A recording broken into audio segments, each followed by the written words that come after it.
I'm just gonna go through the different kinds of clutter.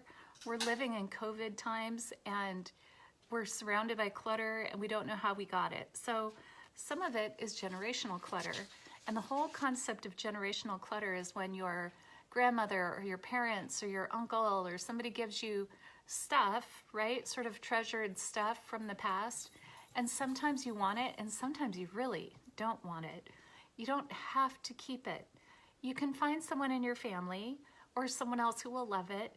Give that item away, right?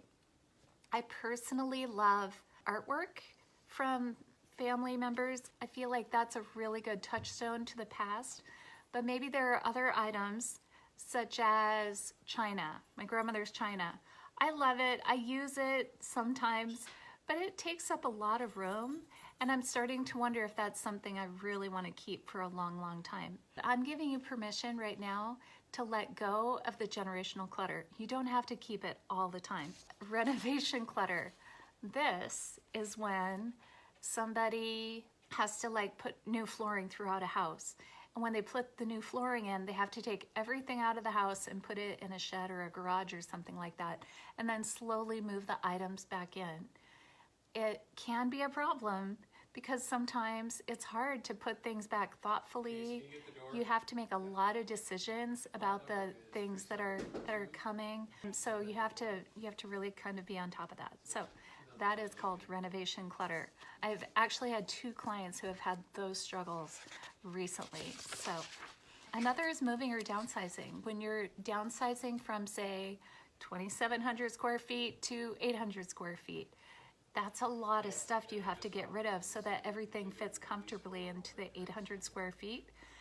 It may mean a lot of purging, a lot of donating, a lot of giving away, a lot of throwing away, right? You have to reach a point where you know when garbage is garbage, right? So it's really helpful to be aware of all of those things. Sentimental clutter is, so as an example, my personal example is I had a collection of dolls growing up. I still have many of those dolls in a box. What do I do with them? I don't know. I could give them away, I could throw them away. Some have, it's just sentimental value. My daughter doesn't want them. And so it's something we're thinking about what to do with the sentimental clutter. And now we have COVID clutter.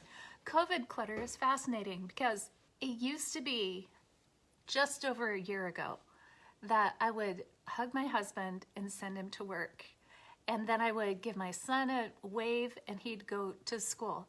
And then maybe I'd call my daughter on the phone and she's 2,000 miles away, tell her I love her, and then I'd sit down at my desk and do my work.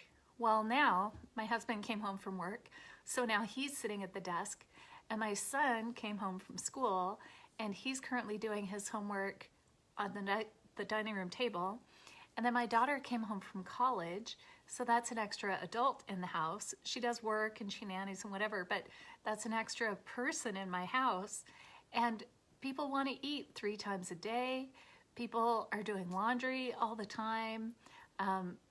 We had to figure out how to share chores so that I wasn't doing everything all the time. It's a really, really interesting time. So my husband's about 15 feet that way. And then we also have another workstation like across from me in this room about 10 feet that way. And it's almost like living and working in a cubicle office because I have people around me all the time.